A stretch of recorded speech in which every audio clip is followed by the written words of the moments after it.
We're gonna cook some cowboy beans today.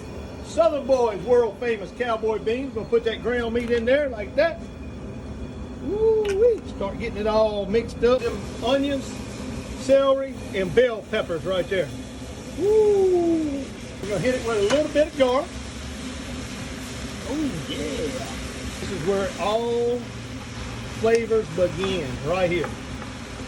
This is the flavor beginning right here. Hit it with that Southern Boys seasoning. Woo-wee! Black pepper, bring in the heat with the black pepper, baby. A little salt. Woo-wee! Y'all gonna bring it right over here. Put it in them cowboy beans. Look at that, y'all starting to get browned up. Got that bacon, got the ground meat, them onions. Got it all seasoned up. Time to get them beans in there. Woo-wee! 8 cans right there, y'all, of them Bush Originals. We're gonna hit it with the Traeger Apricot. Y'all, this stuff is really, really sweet.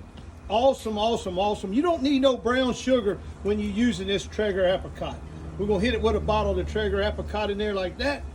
We'll hit it with a bottle of the Traeger Q barbecue sauce. Look at them cowboy beans right there, y'all. Got that bacon in it, ground meat, onions, bell pepper. Looking good. Woo! Look at here, y'all. Look at them cowboy beans right there. Huh? God, you talk about some kind of good.